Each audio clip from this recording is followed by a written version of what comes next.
I'm Tenitra Batiste, and there's nothing like a Happy Dance Thursday from Aaron Freeman.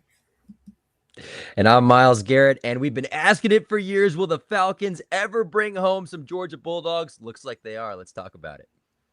I'm Aaron Freeman, and I just love the fact that we get to continue talking about who's going to be QB1 versus QB2 here on today's Falcon Squad. Oh. ATL!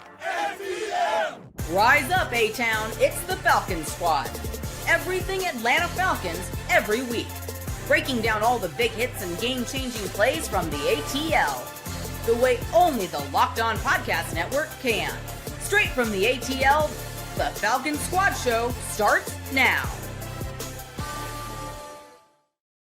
To the Falcon Squad Show, your home for the best Atlanta Falcons football talk. I'm your host, Tenitra Batiste. Alongside me are Locked On Falcons host Aaron Freeman and founder of the next ATL, that is Miles Garrett. Of course, Locked On analyst Jarvis Davis, 11 Alive anchor Maria Martin will be back with us next week. The Squad Show is part of the Locked On Podcast Network, now the #1 sports podcast network. So does Ian Cunningham have more to work to do with pass catchers? We'll debate it. And is the linebacker room more quantity than quality right now? We'll unpack that. Also, can a former dog reclaim his glory days with the Falcons? We'll tackle it. But first, let's get into Tua. And of course, today's episode is brought to you by FanDuel. FanDuel is giving you a way to turn that energy into even bigger potential wins with a college basketball parlay profit boost. Head to FanDuel.com to get started. So Ian Cunningham has been super busy since the legal tampering period started. We discussed the possibility of Tua Tagovailoa coming to the Falcons on Monday's Squad Show. And according to multiple reports, Tagovailoa has signed a 1-year deal with the team. So, Miles, given the uncertain status of Michael Penix Jr.'s readiness for week 1 of the 2026 season, was this signing the best case scenario for both parties? Yeah, I think so, Tenitra. And, I think strictly you can look at it from a lot of different angles. I think the biggest thing that this team is looking at is the financial standpoint. I think this is very comparable to that Russell Wilson situation coming from Denver going to Pittsburgh. You're getting it to where, Denver's paying pretty much your entire salary. It's sort of a similar situation here with Miami coming to Atlanta. It's a cheap option. It's a viable option that gives you somebody that can keep the ship afloat, barring health. Of course, we all know the history surrounding Tua Tagovailoa's concussions and what have you, obviously the hip that goes back to Alabama.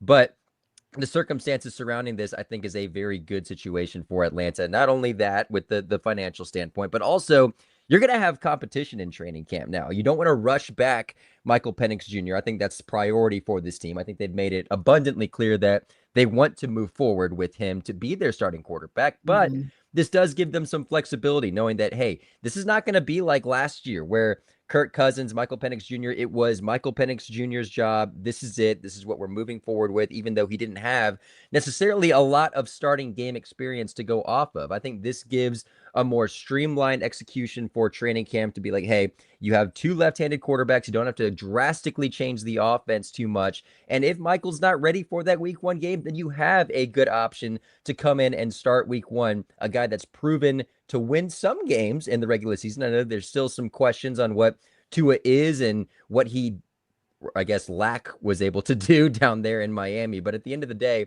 I think this was the best quarterback option Atlanta could have pursued, just given the financial situation they have. Yeah, I think the Russell Wilson analogy is probably the most accurate one. For me, he was one of those guys, meaning Tua Tagovailoa, that I was concerned about more so from an injury perspective, as well as was Miami really going to eat the money and then therefore put him in a situation where it was a Russell Wilson type situation. Those are my biggest concerns for the Falcons. But ultimately, looks like he's here. So here we are, Aaron. Tua Tagovailoa as the quote-unquote backup QB2 to Michael Penix Jr. But was that the best decision? Was that the best route for both Tua and for the Falcons? Well, I think it's definitely the best decision for Tua. I think Atlanta is the best landing spot for Tua Tagovailoa, where, he's going to have a potential path to be the week 1 starter here in Atlanta. The whole notion of a competition. Now, it's going to be fascinating to see once we get to training camp, sort of how much of a competition there is, just because we can expect Tua to get most of the first team reps throughout the offseason. with Michael Penix coming back from that injury. And then depending on what timetable Penix comes back from that injury will determine whether or not he can start splitting those reps. But like, in a scenario where, training camp starts in July and he's not back till the middle of August, then we're probably in a situation where Tua is definitely going to be the starter at that point in time. Now, I think it's a little bit more debatable whether or not this is the best case scenario for the Falcons, just because we can, and this is why we have shows like this where we can endlessly debate about like who's the best quarterback and is this guy better than that guy, and that's really what gets the people going. And so I think you can have much more of an open discussion about who was the best option for the Atlanta Falcons, given some of the limitations that Miles pointed out with the money, where you had alternative options that in theory you could have signed for similar contracts like Kyler Murray. There was a question about Geno Smith, but obviously he wound up getting traded to the Jets. So that was not necessarily one that was on the table. And, I think certainly when you factor in now that we've heard that it seems like Kyler Murray may be heading to Minnesota, you conversation about, if it had come down to those two guys, who the Falcons would have chosen. Saw various reports about the Falcons doing their homework on Kyler Murray, and maybe they wound up going for Tua because they think Tua is the better option. Maybe they heard through the grapevine that Kyler Murray's, number one option was Minnesota, and they pivoted quickly to Tua Tagovailoa as their sort of plan B at that position. So I think it's more open of a debate whether or not the Falcons could have gotten a better quarterback in this situation than Tua Tagovailoa, given the injury concerns and having maybe another alternative option, especially with Michael Penix's injury concerns, that maybe has less of those types of questions. But I think overall, the Falcons got a pretty good deal when you're getting a quality starter in this league, someone who's, again, the debate is he, one of the top 15 quarterbacks? Is he one of the top 25 quarterbacks? But you certainly got someone in that range for rock bottom prices. And so you're getting really good bang for your buck. So it's a good deal for the Atlanta Falcons, but whether or not it's the best deal for the Atlanta Falcons, I think still remains up for debate. I would agree. I think it's the best for Tua because if your primary suitors past the Falcons were the likes of, say, the Jets, then this is going to be the place for you, because if you are on that 1-year prove it deal, this is a place where Kevin Stefanski, Tommy Rees, they're hoping, they'll rely on the run game, but they're also hoping to light it up in the air. So that favors Tua being able to show things off, especially if his sample size is small. To your point, Miles, maybe games, but not a large sample size of like, hey, nobody's probably looking for you to go all 17 this coming season. So he can probably prove it for himself. But I agree with you, Aaron. I think it remains to be seen whether or not this is the best for the Falcons. Now, when I was having this conversation, maybe like a week and a half or two ago, there were those top 6. You mentioned Geno Smith. He was one of them that everybody was asking about. Anthony Richardson. Obviously, Tua was in the conversation along with Joe Flacco and Jimmy Garoppolo. Most people thought it would be Joe Flacco because of his prior relationship with Kevin Stefanski. I said Jimmy Garoppolo probably is your better deal because he's a little younger, 34 versus 41 with Joe Flacco, coupled with the fact that he did have an opportunity to kind of show his wares the last couple of seasons and actually was pretty cheap his darn self, right? For me, Tua, and it remains my concern, even if you don't need Tua for 17 games, can the guy last for 7? Is his body going to last for 7, or is he going to go down with a cushion before Michael Penix Jr. is back 100%? And then where are you at, QB3 in a pressure cooker of a season where there's desperation to get back to the playoffs, and you don't want to start out the beginning of the season kind of swimming upstream, even out of your division, because the Panthers, if they stay the same or even get a little bit better, there's competition. The Bucs stay the same or even get a little bit better. We know what they've done in the division the last few seasons. So I think Tua, advantage Tua, to be determined advantage Atlanta. But Miles, there's a flip side to this too. If you are Michael Penix Jr., it almost feels like you are Kirk Cousins, because here you are, Kirk Cousins signing this quote unquote 4-year deal, multi-million-dollar, guaranteed money. And then all of a sudden, the Falcons draft Michael Penix Jr. So low key, who wouldn't be looking over their shoulder, right? Michael Penix Jr., you don't have a legit, I'm okay with being a QB2 QB2. That was another reason I didn't want Malik Willis, because I said, yeah, great stuff that he did in Green Bay in improving his skill set this past season, but the dude wants to be a starter. So that's why I was kind of shocked with Tua. So I don't know, Miles. I wonder how this makes Michael Penix Jr. feel, especially because we know low key he's been in his feelings a little bit last season with how things kind of went down. And after last season, how does this make him feel looking at a guy who really does still want to be a starter in this league? Yeah, I mean, I look at it from the standpoint, and I think this is kind of interesting to look at the different options that Atlanta could have pursued at the quarterback position. You mentioned a Kyler Murray among other different guys. I do think that the situation surrounding Tua, the injuries, how things went in Miami, I do think it's a situation where it's okay on both parties to kind of see how this plays out. I don't think that Tua necessarily is a complete threat to Michael Penix. Now, I think things could obviously change when the season rolls around and Penix's injury may linger or his performance isn't up to par. I think then in that case, you have your answer in Tua. But I think the team has made it pretty known at this point. I know there's been a lot of questions with the wording of what, Ian Cunningham has said, what Stefanski has said, what Matt Ryan has said about moving forward with Michael Penix Jr. I think that they are pretty firm in what they're saying is that they want to move forward with Michael Penix Jr. They want him to be the starter, but they also don't want to rush back this process. They want this to be done the right way to where he's not in a situation like Kirk Cousins where, you want him to sit down for 2 years, Kirk Cousins gets hurt, and all of a sudden he's thrust into the lineup before maybe he's really ready. I know we heard some reports about that, but with Tua, I do think it's something to where the bottom line with this is going to be Michael's going to be the starter.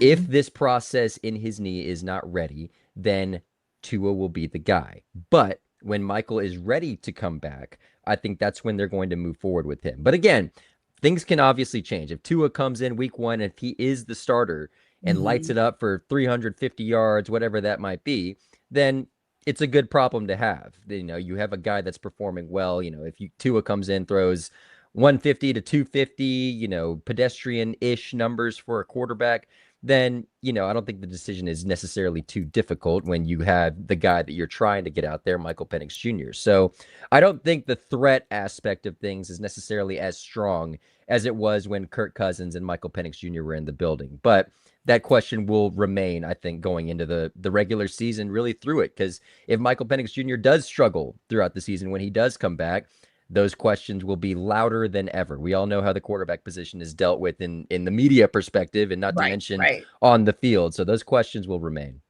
Yeah. And I think, too, one of the things that could be a little bit scary is if by chance Tua Tagovailoa goes ham again on the Falcons, like he goes ham again against whatever competition it is, the way he went against the Falcons last season, where he had himself a historic game, if you will. Like, what if he does that? It's intriguing. It's kind of just food for thought, nothing for us to kind of answer right now. He plays pretty well in dome and controlled environments. So exactly, Miles. So then what happens, once we get to like April, May, and we find out what the schedule is, like true home games and like dates and all of that stuff, I'm like, so what happens if Tua has one of those like lights out type of games, first week, second week, third week, they're 3-0, and Michael Penix Jr. is ready to return. So I don't know, it's going to be intriguing for you because you can't help but wonder, especially because how Michael Penix has reacted to things here and there with his diatribe on social media a couple of weeks ago.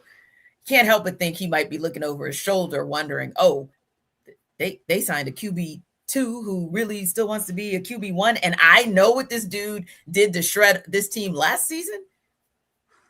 Yeah, I think that's going to be one of the more fascinating dynamics to sort of see not only how that affects Michael Penix's play once we get to see him at some point this season, and I think we will get to see him at some point this season. And, going back to the previous point about, did the Falcons have better quarterback options and how this impacts Michael Penix, is like the better the quarterback the Falcons in theory could have signed instead of Tua Tagovailoa, the worse it is for Michael Penix. And I think Tua is kind of that sweet spot for the Falcons when it comes specifically to Michael Penix, where he's just good enough that if the Falcons need him to play and play well this year, he's capable of doing that, but also not maybe good enough. And again, this is always debatable that like you're going to be like, oh, well, Michael Penix ain't getting his job back, right?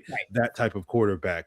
And so, as you mentioned, T, it'll be interesting to see if we do get the hot version of Tua coming out of the gates, and all of a sudden that kind of changes that sort of narrative. It's like, oh, we didn't expect Tua to, throw 9 touchdowns in the first 3 games in the Falcons to get off to a 3-0 start, like that sort of thing. And then that definitely changes the math. But I do think as we sit here today, and we'll obviously see how it all plays out, it's kind of that sweet spot of like, yeah, Tua can keep you afloat for however long he's a starter. And then if need be, you can pivot to Michael Penix. But it'll be interesting to sort of see, obviously, if you're the coaching staff, like your goal is to get both quarterbacks to play their best football. So that's going to be an interesting dynamic to see how that all plays out. Yeah, interesting dynamic indeed. So does Ian Cunningham, speaking of QB1 and QB2, does he have more work to do to get them more pass catchers? We'll take that under further review.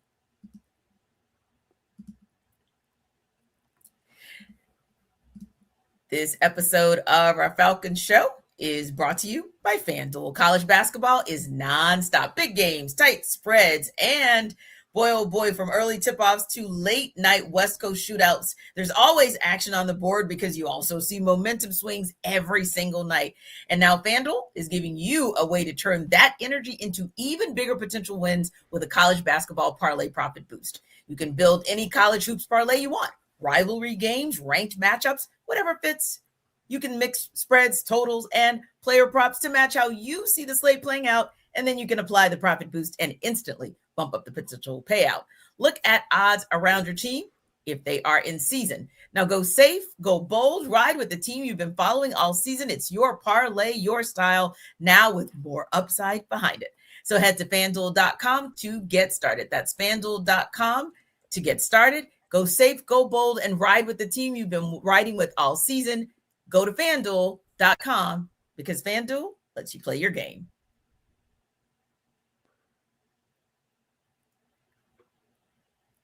So, Aaron, when I look at the wide receiver room, and that's one that we've been kind of looking at ultimately since the official parting of ways, and probably even before that with Darnell Mooney, right? Because we kind of knew, okay, you've got Drake London, and then where do you go from there? Well, the Falcons decided to go with Jahan Dotson, the former Eagles receiver, heading to Atlanta, 2-year deal, reportedly worth $15 million, up to $17 million, $10 million in fully guaranteed money, all according to ESPN. But do you feel comfortable with that signing, that the Falcons now have that wide receiver room? I mean, are you comfortable with who the Falcons have in that room right now?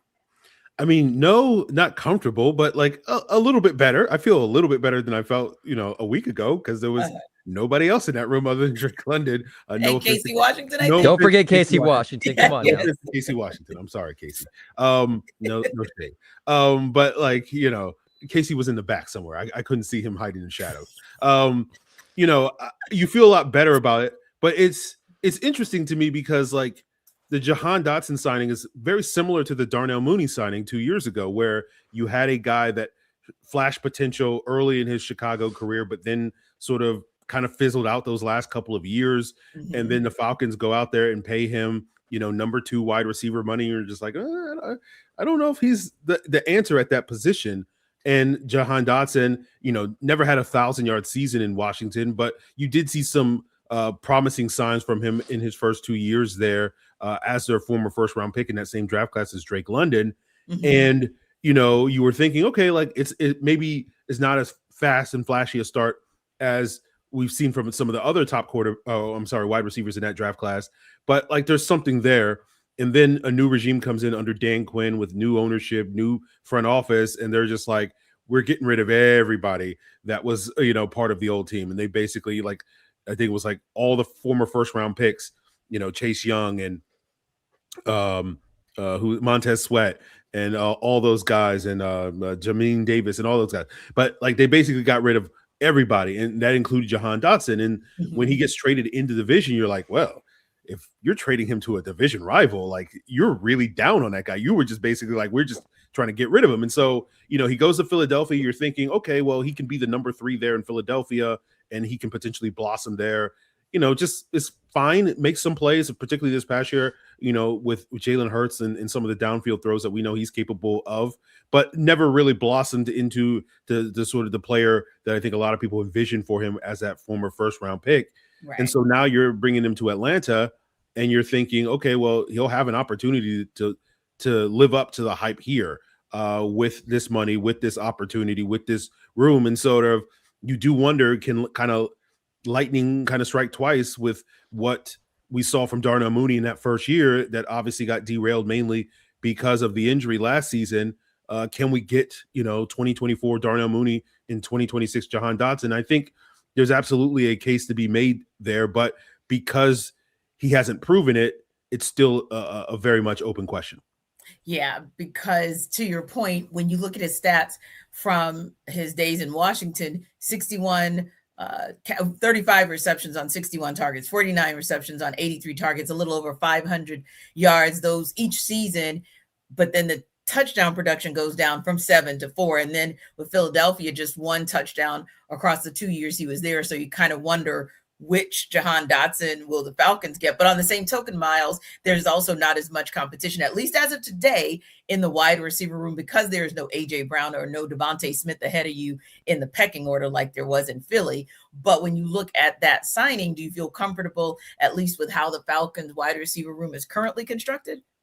Yeah, I'd have to agree exactly with almost everything that Aaron just said. I mean, from a pure depth perspective, this team needs bodies, more than anything. They just need people in that room. They didn't have anybody, as we just mentioned, outside of Drake London and Casey Washington. And I'd much rather have, again, we don't know what Jahan Dotson can do again, the money that they're paying him right now. It is wide receiver 2 money. I do think that they want him in that specific role. And you can't underplay the signing of Olamide Zaccheaus as well. He was a number 2, sometimes a number 1 when he was here in 2021. So he does bring some ability there. But I do think from just you looking at Drake London, Jahan Dotson, and Olamide Zaccheaus, just those 3 by themselves, I'll take that over Drake London and David Sills. What we were working with at certain points last year where that room was almost an empty cupboard, really. Like there was nothing in there. So just getting bodies in, I don't think Ian Cunningham is done yet, and he shouldn't be. You need, I think, at least 2 more bodies to feel relatively comfortable about where you're at. And again, there's a lot of unknown here. We don't know what Jahan Dotson can bring. It's like Aaron was saying, it's a very similar situation, I think, to Darnell Mooney, to where you didn't quite see what his full potential necessarily could be, given some instability at both those organizations. Not really Philadelphia. We know what they've been able to do, but more so on Washington's standpoint. But yeah, I mean, it's going to be one of those things where I'm sure they're still going to be looking in free agency. You look at the guys like Jawan Jennings, you look at maybe a Tyreek Hill. I doubt they go that route, but you saw what he said about Tua, Tyreek obviously being a local guy as well. But different guys like that. I always forget the Debo as well, different guys who could, again, come in and maybe be just a body. I see Brandon Ayuk's name being thrown out there. He could be a really viable option. I'd much rather have him as my number 2 instead of Jahan Dotson. But what, it could be the draft as well. Zachariah Branch is a guy I said on the last show that I think if he falls there kind of lower tier second round, that's going to be a tough talent to pass up there. I know you want to probably shore up the defense and maybe get another cornerback, what have you, get the defensive line, linebacker, whatever. But you do need some bodies at that pass catching room. I know you added Austin Hooper as well. That's going to take some load off of a guy like Kyle Pitts. But yeah, I mean, I like these moves just from that depth perspective, but they need to do more. Yeah, I think Miles hit on that quite poignantly, Aaron, because it's a start for Ian Cunningham, but there's more work to do to find a true complement to Drake London. And of all the names that Miles mentioned, while there are some out there that are still pretty good, the reality is you might just have to go to the draft to really get the number 2 wide receiver, or to maybe get someone who can at least compete with Jahan Dotson for that number 2 position. So yeah, I know for me, I still feel like there's a need to get a wide receiver in the draft. Yeah. I think, the theme of the Falcons free agent moves so far has been bang for your buck. Yes. And when you look at, $13 million a year that the Falcons paid Darnell Mooney 2 years ago, and now reportedly $7.5 million that the Falcons are paying for Jahan Dotson to kind of fill a similar role. You're seeing the Falcons doing that. I got to do it with Jarvis not being here. The reduced meat aisle sort of shopping that the Falcons are kind of doing, but and that's going to be interesting to see. Are the Falcons going to be done in free agency, because now the most bang for your buck that you can get at the wide receiver position probably is going to come in the draft, where you're getting these guys on these really super cheap rookie contracts, especially with you don't having a first round pick. And a lot of these guys, after round one are just making like $1 million a year, not that much more than what veteran minimum is. And you can get really a home run. And as Miles mentioned, where you mentioned a guy like Zachariah Branch, where it's like if Jahan Dotson is the speed guy and Olamide Zaccheaus is the dirty work guy, and we know Drake London is the chain mover, the one sort of role that you're kind of missing in your wide receiver room is the sort of gadget guy, yak monster type of guy. And what we've seen from Zachariah Branch, whether at Georgia or USC, is just get him the ball and let him cook. And so that type of wide receiver makes a ton of sense to sort of add to this room. But at the same time, I think you're right, T, where because you don't necessarily are sold on guys like Jahan Dotson or Olamide Zaccheaus being that true number two to Drake London, and particularly long term, just sort of kind of being placeholders for the next year or so. You want to be able to find that guy in the draft and hopefully develop that guy into that long-term asset. And so I think the Falcons will have plenty of options, potentially on day 2 of the draft, potentially going into the 3rd day of the draft and round 4 and whatnot. And so I do think the draft is going to be their best avenue to attack this position and try to add more bodies that, that they can develop for the long term, so that we're not sitting here 2-3 years from now being like, well, the Falcons still need to invest in their wide receiver room. But if they can hit on those draft picks. So I think they'll have plenty of options with a really, really deep 2026 draft class. So I think for the time being, they've sort of solved their immediate need for competency in that room. But I do think ultimately they still have a lot more work to do, and a lot of that may come in April. Oh, no question. And Miles, to your earlier point, obviously you mentioned Branch as one of those options. But yeah, when I look at the money for a wide receiver like a Juwan Jennings, who can command anywhere from 15 to 22 mil a year, but then I'm looking at the 4-year rookie deal for the second round wide receiver, for example, between 6 and 10 mil, and even the 3rd rounder between 5.5, 6.5 mil. I mean, if you can get that gem, if the Falcons can get that gem, then yeah, there's still work for Ian Cunningham to do in this draft to give Michael Penix Jr. and Tua Tagovailoa that true second receiver to work with. Yeah, no doubt. You look at a guy like Hollywood Brown too, and in addition to, some other guys that are out on the market, Jeremy Bernard coming out of Alabama in this draft class. These are all guys that I imagine, again, talking draft, will potentially be available there in day 2. But free agency wise, yeah, I mean, there's always pass catchers out there. It's just a matter of what Aaron was saying. It's going to be bargain hunting. This isn't going to be a situation, I think, a couple years ago when Terry Fontenot first started and this team was in absolute cap hell, and you said, hey, we have to wait a couple of seasons to actually get the team we want. I think this current constructed roster, this current regime, I think this is more or less looking toward next season. I know Falcons fans don't want to hear that. They've been real patient for the last 5, 6, 7 years even to put this roster together. But at the end of the day, you have to look at it and say, hey, this is a new regime. They're going to want their new guys in. Even looking at Michael Penix Jr., I mean, I don't want to go that far necessarily yet, but they didn't draft Michael Penix to be their quarterback. The coach, GM, none of them. So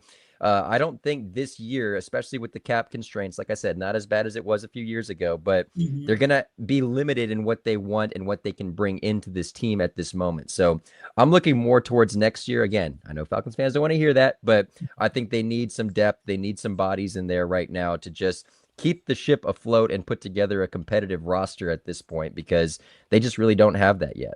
Yeah. Another place the Falcons have a need for bodies, the linebacker room. But is this room more quantity than quality right now? We'll unpack that next up.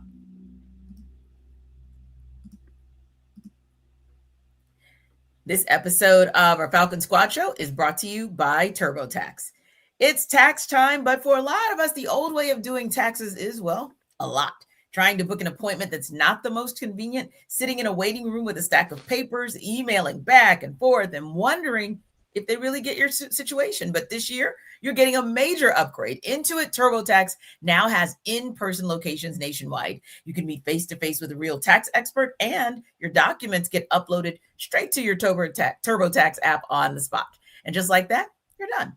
Your TurboTax expert works to get you every dollar you deserve, while you get real-time notifications as you go about your day. It's the relief of walking in and meeting a real person and walking out knowing your taxes are being handled right.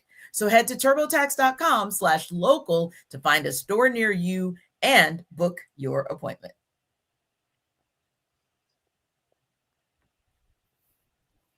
Thanks to our everydayers for making the Falcon Squad Show your first listen of the day. And thank you for making Locked On the #1 sports podcast network.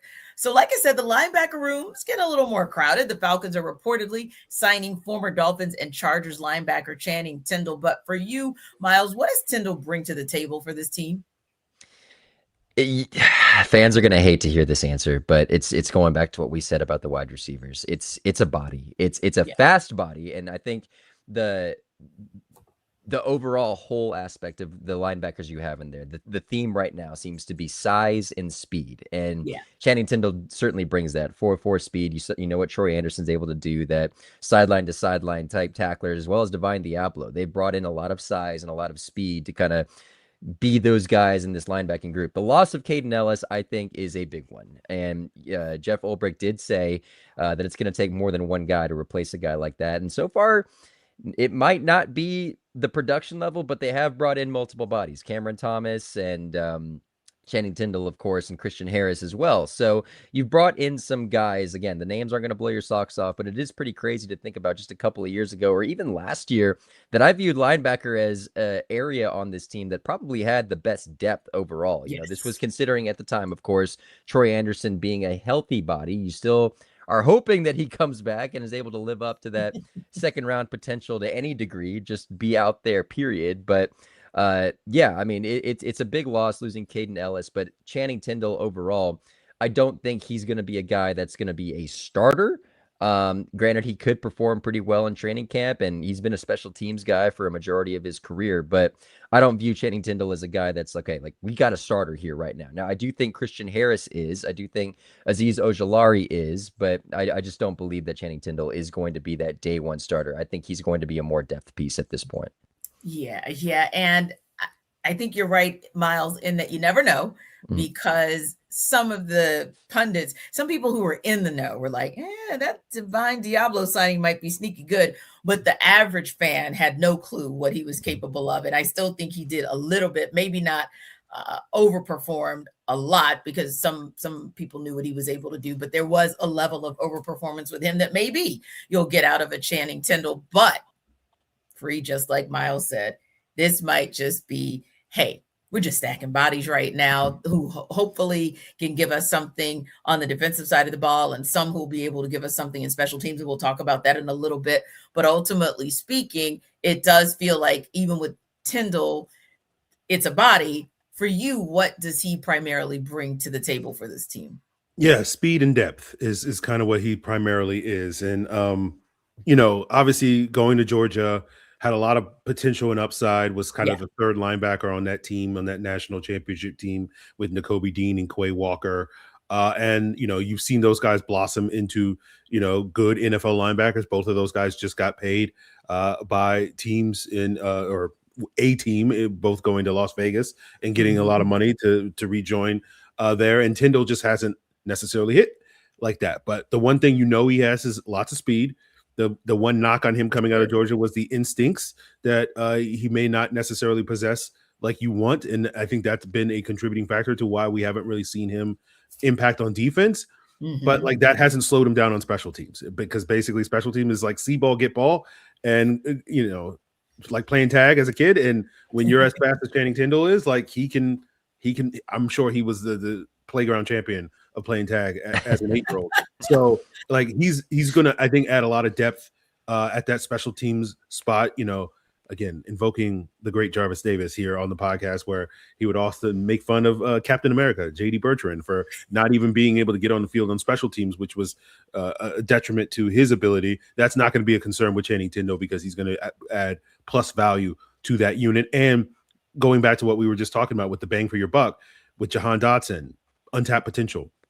We can have a similar conversation about Christian Harris not quite living up to the potential due to injuries in Houston. That's kind of been the other theme of this, where there is some upside for a lot of these guys that were, highly drafted players, top 100 players, but didn't necessarily quite live up to what their expectations were in their first stop. And the Falcons are hoping maybe we can get more out of them in the second stop, very similar to, as you pointed out, with Divine Diablo.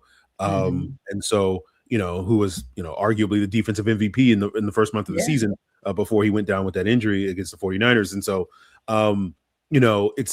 I think there's some upside there, but at the very least, you're going to get a really plus player on special teams.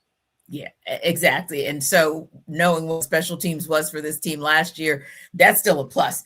Miles, the Falcons also agreed to, and you guys have both alluded to, that former Texans LB Christian Harris to terms with him, according to NFL Media's Cameron Wolf. Jeff Ulbrich, as we both kind of alluded to, mentioned, hey, you're going to need more than one body just to replace Kaden Elliss, who has reportedly moved back to NOLA. So can Tindall and Harris get the job done in the absence of Elliss?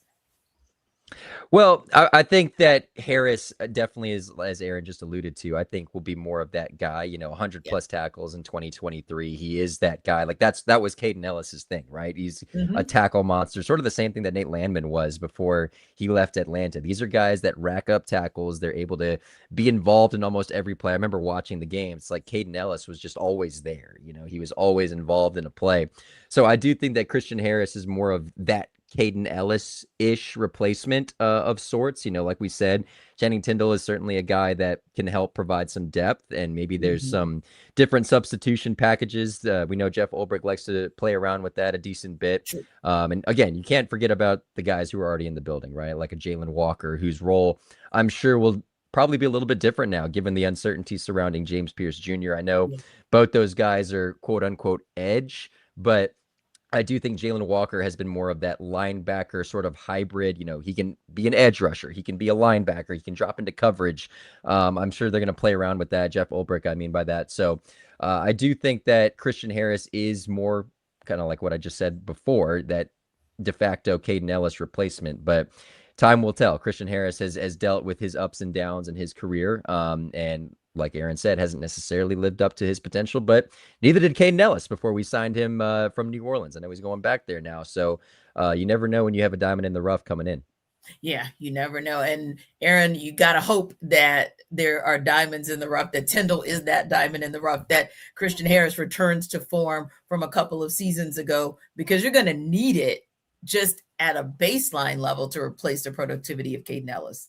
Yeah, I think, we're dancing around. Like, all of this is basically meant to replace Kaden Elliss, right? Where Jeff Ulbrich said you need multiple guys, where it's just like you're going to have to adapt different things on your defense to kind of fill that void because of the versatility that Kaden Elliss and particularly the oomph that he provided when it came to the pass rush. And Miles already mentioned Jalen Walker, but we also saw this early in the season with Divine Diablo, where he was also an impact blitzer as well. And I think adding someone like Christian Harris may allow Jeff Ulbrich to maybe try to unlock a little bit more of Divine Diablo's pass rushing ability to help kind of fill that void from Kaden Elliss by getting a linebacker like Christian Harris, who is more like Divine Diablo, which is that speedy, rangy coverage type of linebacker, which is the primary role that Diablo had last year.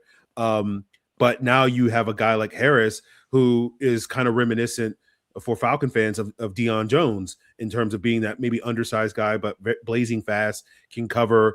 Kevin Stefanski's very familiar with his coverage ability because he had a pick six against the Browns back in that 23 playoff game when they played the Texans and got the break speed off of them. But I think Harris really adds that sort of value. And similar to the conversation we're having at the wide receiver, I think for the time being, he's probably your placeholder starter next to Divine Diablo. I think the Falcons will probably go into the draft looking to get maybe that long-term answer at the position if they can. If the draft breaks away, again, talked about the depth of the wide receiver class. This is one of the strongest linebacker class reportedly by people like in a decade. And so there's a golden opportunity for the Falcons to be able to find a long-term solution at that linebacker position in this year's draft class.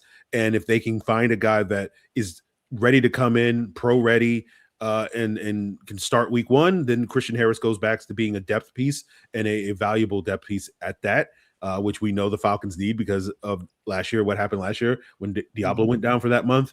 And then if that young linebacker that they draft is not ready, then you have a guy that has proven himself in the league, but as Miles mentioned, and dealt with some injuries that kind of really derailed his time in Houston, and you wonder what could have been. And this is an opportunity for him to kind of live up to that and sort of reclaim his spot and the opportunity here in Atlanta. Yeah, well, if you are one of those linebackers in what's considered to be, like you said, a more of a generational class, then you would like to think that the Falcons can strike, or lightning can strike twice or 2 years in a row for the Falcons. When you look at the success they had with James Pierce Jr. and Jalen Walker, you kind of hope for the same, and the numbers would actually play in the Falcons' favor, so that, maybe you get those young bucks who are able to hit the ground running in Jeff Ulbricht's defense, and then all of those other players that we just mentioned, they can just kind of be like, hey, we're stacking chips, for lack of a better term. But there's another analogy that I wanted to share with you guys. I texted Jarvis a couple days ago because I showed him this protein milk that I got. And I said, hey, this is my version of a reduced meat aisle, because I don't mess with the reduced meat quite like that, but I will mess with the protein milk when it's on a reduced aisle. So I was thinking about our, I guess, de facto reduced meat, reduced milk, whatever aisle person. I don't even know how to say it, but I was thinking about that, and I'm like, oh, it's Aaron's BFF that's supposed to be coming back. The original reduced meat, reduced milk aisle guy, Troy Anderson. So yeah, for our everydayers, you guys know that Aaron and Jarvis had always had like tongue-in-cheek banter about Troy Anderson and what his worth was. Well, maybe the Falcons feel like there's still some gas left there because reportedly they restructured his contract. Reportedly he's on a 1-year deal. So if his body ever gets together, they're saying, hey, we want to give you an opportunity to show what it is that you can bring to the table. But just out of curiosity, Aaron, just out of curiosity, Miles, like, why do you think, with Kevin Stefanski and Ian Cunningham having no connection point to Troy Anderson, they didn't draft him, why do you think they brought him back? Well, I think, it's the same conversation we've been having for like 3 years with Troy Anderson, which is like, you see the flashes, you see the potential, and it's like, man, if we can get just like more than like 3 games of this, like, man, this is going to be very valuable, I think, to the Falcons defense. And that's going to be the question with Troy Anderson. It's like, we need proof of life on Troy Anderson. It's like a couple of times last year you saw him standing on the sideline. It's like, was that Troy Anderson on the sideline? Because I haven't seen this man for months, if not years at this point in time. Right. And so if he shows up to mini camp and or whatnot, and we're like, oh my God, Troy Anderson, where have you been for the last 2 years or however long it's been? So that's going to be the big question. And then the question is, if he does show back up, is he going to stay there? Is he going to continue to be there? And that's always been the big question with Troy Anderson. But I think it's the same intrigue that we're all been talking about for 4 years, but now 5 years, of the potential of what Troy Anderson can bring to the table. And I think this coaching staff saw the same thing. And for you, Miles, here we go again with what Troy Anderson can be, whether it's a sighting of him on the sideline to say, hey, he still exists, or whether they feel like he could be a contributor. There's something apparently that Kevin Stefanski and company see in Troy Anderson. Yeah, I'll never forget. We'd watch some of the games. Obviously we'd have a crew at Fox 5 at all the games, but we'd have people at the office watching it, the TV broadcast. And I remember at least 2 different occasions we like paused the replay and was like, "Is that Troy Anderson right there?" Like, Where's he been? Like, I haven't seen him. Like, there he is. All right. So it is funny. I'm glad that's a universal thing among some Falcons folks here.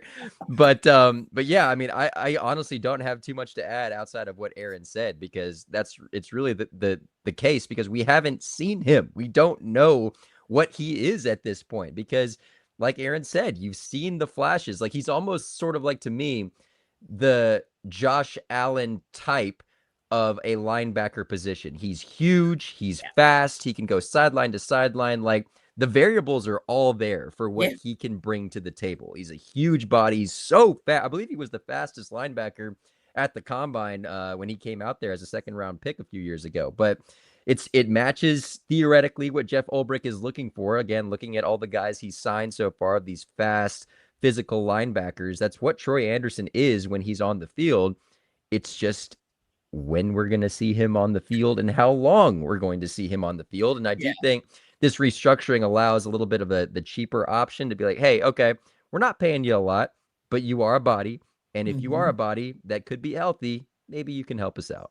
Yeah, maybe you can give us a little something, and even maybe in special teams as well, where there's a need, because that phase of the game by far is the one where we have all eyes on them by virtue of how underwhelming they were in 2025. But yeah, guys, when you look at his stat line and you see things like 2022 draft, second round, pick number 58, experience 4 seasons, and then you look to the right of that stat line and you see 28 solo tackles, no sacks, no forced fumbles, and just 1 pick across that time, it just tells such the story.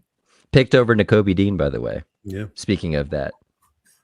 hey, be lucky Miles and Jarvis isn't on here, because anytime you mention one of those UGA guys that the Eagles picked, triggered, and Maria too, triggered. Yep. but low key, Aaron and I kind of look side eye too, like, yeah, you could have had. Yeah, he could have had him. Yeah. And even when I was going down the rabbit hole on Instagram last night, because I do, like, you know how the algorithm is, and once you kind of follow a team or you click on something, so I clicked on the Eagles, and there I was, getting like picked apart with Eagles this and Eagles that, and everything was like, Nakobe Dean, he's gone. And in the comments you could see people saying, yeah, but so and so could have had him, and it was like, just plug in a team, any team, they would have wanted him, and obviously now he's off to the races with another team to go in and do magic and do damage. Anyway, speaking of the Dogs, can another former dog reclaim his glory days with the Falcons? We'll tackle that in the look ahead.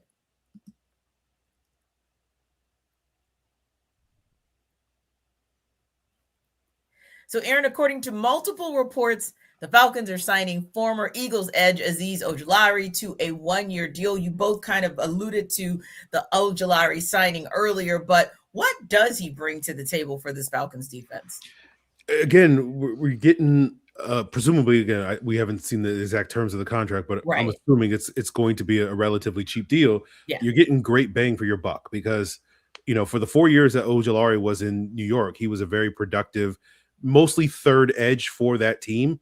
Playing behind, especially at the end, playing behind guys like Kayvon Thibodeau and Brian Burns, but was very productive in that role. And, there was a point during the 2024 season where with, the acquisition of Brian Burns, they were shopping him at the trade deadline. There was a lot of talk about the Falcons acquiring him that year when their pass rush was struggling. And ultimately the Giants were like, well, he's a little too valuable for us to just kind of give him away for a late round pick. I forget what exactly it was, like a 4th round pick we went for that. And ultimately they did not get that. But because he was going into a contract year, the opportunity was there for a team like the Falcons to scoop him up as a free agent the following offseason. He goes to Philadelphia, and you're like, oh, the rich get richer again. Oh, the Eagles pass rush. How many pass rushes you need? Well, we did find out. Everybody says you can never have enough pass rushers. Well, the Eagles had more than enough pass rushers, because Azeez Ojulari couldn't get on the field. He was like the 5th guy in that rotation, had a couple of snaps early in the season, then suffered a hamstring injury, and basically was out for the rest of the season about midway through that year. And now the Falcons are kind of getting him, as a buy low option, right? They would have had, if they wanted him 2 years ago, they would have had to give up another draft pick. which Terry Fontenot had no problems giving away draft picks, but or they would have had to pay more money last year, right? They went out and got their own 1-year Georgia guy in Leonard Floyd, paid $10 million for him. I'm assuming they got Ojulari for much cheaper than that. So you're kind of striking at the best time. You're getting him at the lowest point, at the most bargain, and you may wind up getting the most bang for your buck because of what we're talking about with losing a guy like Kaden Elliss. You need more pass rush help. The potential looming situation surrounding James Pierce, and you don't know what his status is going to be as we get closer to the season, how available he's going to be. And so there's a golden opportunity for Ojulari that we may be sitting here 9 months from now, 6 months from now, whatever, talking about him as the big pickup of this free agent period, like we were talking about Divine Diablo last year, where the sort of surprise, low-key, under the radar move that may prove to be a home run. So there's a lot of opportunities for Ojulari to kind of resurrect the potential that he showed in his Giants career here in Atlanta. And he's a very talented player. Unlike some of these other guys that we're talking about, where we're talking about the potential of what they can be, he's actually proven on the field when he's had those opportunities in the past that he is a productive NFL player, and he can become even more productive here in Atlanta. Yeah, I was thinking the same thing, Free, just as you were talking about it. Like, this is one of those prove it type years where it can be, I think it can be mutually, maybe even a little bit more mutually beneficial than like Tua and the Falcons, because with Ojulari, it's like, yeah, you showed flashes, right? And then you get shipped over to the Eagles. They have an embarrassment of riches, so you don't get to show any more flashes, and then you get injured. So here, it's the perfect scenario. Come here, the Falcons need bodies. You need to show that you're still that guy that everyone saw the capability or the potential for in the beginning of your career, and then it kind of works to your advantage, whether that means you play lights out and you stay here, or you play lights out and you get the kind of contract to go elsewhere. So yeah, Miles, this could be a really mutually beneficial deal for both Ojulari and Jeff Ulbricht's defense. Yeah, and honestly, this is probably one of my more favorite signings that Ian Cunningham has done so far, just from a production standpoint, what he was able to do in New York. I believe he broke the rookie sack record, if I'm not mistaken, over there in New York. So the potential is there. You've seen it. You've seen what he's been able to do. I know a lot of local Georgia fans and local high school fans, for that matter. Marietta High School saw what he was able to do as a young prospect. But, you look at the depth now at that position. I believe it's that Sam linebacker spot that James Pierce Jr. was occupying. Presumably, you assume that Azeez will be your week 1 starter. If James Pierce is back, I imagine there will be some kind of suspension. So I imagine he'll probably be your week 1 starter outside of a draft pick. And then behind him, you've got a guy like Braylon Trice, who you would imagine would be back to full strength at this point. It's a guy that we haven't seen at all, period. And he was a guy that a lot of folks were very high on coming out of school at that point. I think when he was picked, the presumption was that he was going to be a starting edge rusher, and perhaps a productive one at that, based on what he was able to do in college. So I do like it from a depth perspective, and I like it from a production standpoint. I've seen what Azeez can do, and you mentioned what he was kind of struggling with over there in Philadelphia, just from a body standpoint and not being able to see the field. I like this signing for Atlanta. I think he's going to provide some good depth and some good production for the skill set that he has, that being a pass rushing linebacker. Yeah. And Free, we're going in the opposite direction in terms of departures from the Falcons that we kind of knew was coming. No shock that Tyler Allgeier is moving on. He is reportedly signing a deal with the Arizona Cardinals. No shock that Kaden Elliss is moving on, but returning to the New Orleans Saints. Maybe that was a little bit of a surprise for everyone, right? Yeah. But real talk, was there any real chance that the Falcons were going to retain either of them, or that you'd see either of them back in a Falcons uniform this season? I mean, there's always a chance. It wasn't a high chance. It was like in the single digits. A real chance. Yeah. So like, we went through the roller coaster of Kaden Elliss, where Jeff Ulbrich talks about Kaden Elliss. Oh, Kaden Elliss is definitely coming back. And then Ian Cunningham talks about Kaden Elliss, and it's like, oh no, Kaden Elliss is definitely not coming back. And so I think at a certain point in the offseason, it felt like a really good chance that Kaden Elliss was going to come back. And then at another point later in the offseason, as we got closer to free agency, it felt like those chances fell off a cliff.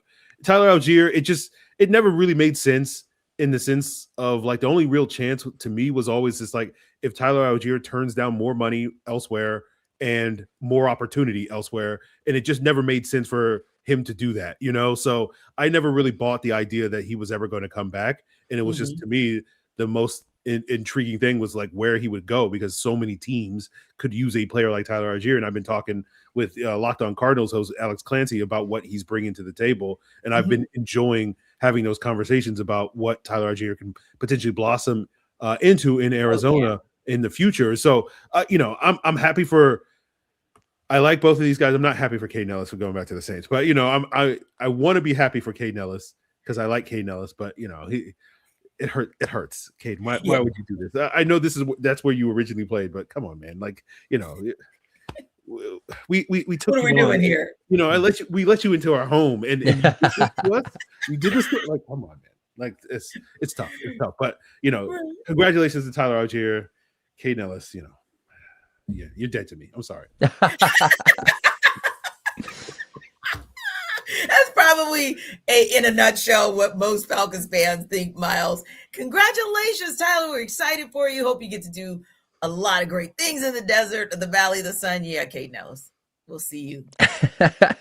Yeah, no. We'll see you in the bins. See you in the bins, right? No, I think when it comes to both those guys, look, I mean, I think Tyler Allgeier, it was basically a foregone conclusion that he wasn't going to return. Like, even if the Falcons were able to, and I don't know if they did, but were able to match the money, he wants to be the starter, right? He wants to be the guy. Now, Arizona, James Conner, I'm sure he's going to be the de facto starter, but he's getting up there in age, has had his injury issues. He's no Bijan Robinson. So I think that was really the main sticking point for Tyler. He wants to prove that he can be that number one back for a lot of teams. And I think he can. I mean, I've always looked at it sort of like a LaDainian Tomlinson, Michael Turner situation when they were both here in Atlanta.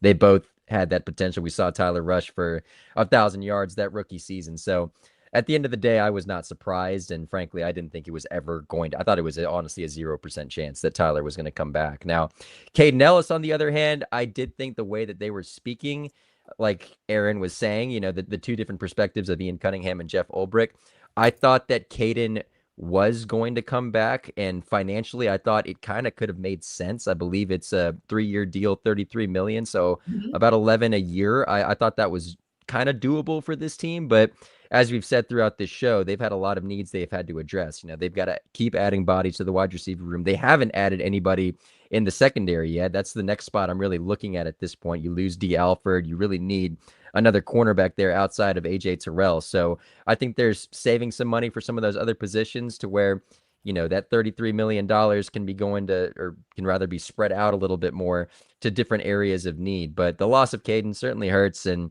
a New Orleans Saints, yeah, I mean, like Aaron said, you're dead. And I will reiterate the point. I do love Kaden as well. He was a great interview, awesome guy. Yes. One of the friendliest guys that I spoke to on the team, but you're a Saint now, man. Sorry. Yeah, exactly. That's how that goes. That's how that goes. Well, yeah, you mentioned D. Alford. So, I know that Jarvis is somewhere out there pouring something out for his guy who's now up to the Buffalo Bills on a reported 3-year deal. But hey, he did his job here, and now he has an opportunity up there. So good luck to him for moving on. But yeah, I think Kaden Elliss is probably going to be that guy where there's that mixed reaction when the Saints come to town in the fall, because you do love him as a human, but the Falcons fans will be like, yeah, but now you're the enemy again. So back to hating Kaden Elliss. Thanks so much to our everydayers for making the Falcons Squad Show your first listen of the day. So be sure to stop by Locked On Falcons with your host Aaron Freeman as your second listen. The Falcons Squad Show and Locked On Falcons are part of the Locked On Podcast Network, your team every day. We'll see you next time.